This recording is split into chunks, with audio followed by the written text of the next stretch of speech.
Hi everyone, ഇന്ന് ഞാനിവിടെ പാൽ കപ്പയാണ് ഉണ്ടാക്കാൻ പോകുന്നത്. അതിന് വേണ്ടി 1 കിലോ കപ്പ എടുത്തിട്ടുണ്ട്. അതിൻ്റെ തോൽ കളഞ്ഞ് കഴുകി വൃത്തിയാക്കി വെച്ചിട്ടുണ്ട്. അത് കുക്കറിലിട്ട് കൊടുത്ത് അത് മുങ്ങുന്ന വിധത്തിൽ വെള്ളം ഒഴിച്ച് കൊടുക്കാം. 1 ടീസ്പൂൺ ഉപ്പ് ചേർത്ത് കൊടുക്കാം. 1/4 ടീസ്പൂൺ മഞ്ഞൾപ്പൊടി ചേർത്ത് കൊടുക്കാം. ഇത് നമുക്ക് ഫ്ലെയിം ഓൺ ചെയ്യാം. അത് മിക്സാക്കി 3 വിസിലാകുന്നത് വരെ കുക്ക് ചെയ്തെടുക്കാം. കുക്കറില്ലാണ്ട് പാത്രത്തിൽ നമുക്ക് കപ്പ വേവിച്ചെടുക്കാം. ഒരു 10 മിനിറ്റ് വേണ്ട സമയം മാത്രമേ ഉള്ളൂ.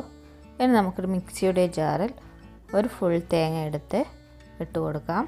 3 പച്ചമുളക്, 6 അല്ലി വെളുത്തുള്ളി ഇത് ചതച്ചെടുക്കാം. ഇനി ഈ തേങ്ങൻ്റെ പാലാണ് നമുക്കിവിടെ ആവശ്യം. പാല് എത്രയാണ് ചേർക്കേണ്ടത്, ആ കപ്പ മുങ്ങുന്ന വിധത്തിൽ പാൽ ചേർക്കണം. അതിനാവശ്യമായ വെള്ളം ഒഴിച്ച് നമുക്ക് ഇതിൻ്റെ പാൽ മാത്രമായിട്ട് മാറ്റിയെടുക്കാം.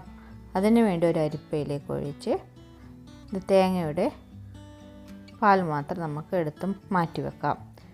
ഇപ്പോൾ 3 വിസിൽ കഴിഞ്ഞ് അതിൻ്റെ ആവിയെല്ലാം പോയി കഴിഞ്ഞതിന് ശേഷം മാത്രം ഓപ്പൺ ചെയ്ത് അതിലെ വെള്ളമെല്ലാം നമുക്ക് മാറ്റിയെടുക്കാം.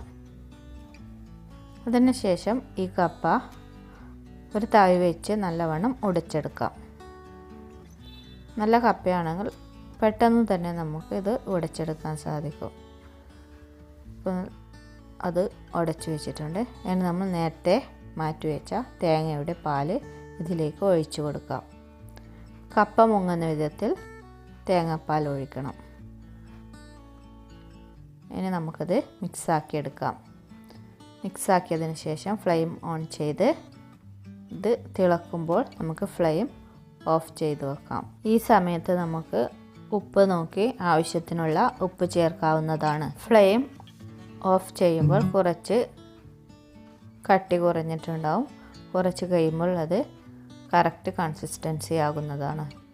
ഇനി നമുക്ക് ഇതിലേക്ക് കടുക് താളിച്ചൊഴിക്കാം. അതിനു വേണ്ടി 1 ടേബിൾ സ്പൂൺ വെളിച്ചെണ്ണ ഒഴിച്ചു കൊടുക്കാം. ഇതിലേക്ക് 1 ടീസ്പൂൺ കടുക് ചേർത്ത് കൊടുക്കാം. ഇത് കടുക് പൊട്ടുമ്പോൾ ഇതിലേക്ക് കറിവേപ്പില ചേർത്ത് കൊടുക്കാം. ചെറിയ ഉള്ളി ഉണ്ടെങ്കിൽ അതും ചേർത്ത് കൊടുക്കാം. ഇതിലേക്ക് ഉണക്കമുളക് ചേർത്ത് കൊടുക്കാം. അതിനുശേഷം നേരത്തെ തയ്യാറാക്കി വെച്ച പാൽക്കപ്പയിലേക്ക് ഈ താളിപ്പ് ഒഴിച്ചു കൊടുക്കാം.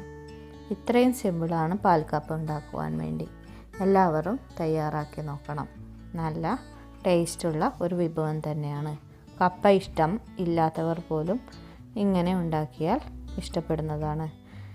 എൻ്റെ ചാനൽ ആദ്യമായിട്ടാണ് കാണുന്നതെങ്കിൽ സബ്സ്ക്രൈബ് ചെയ്യാൻ മറക്കരുത്.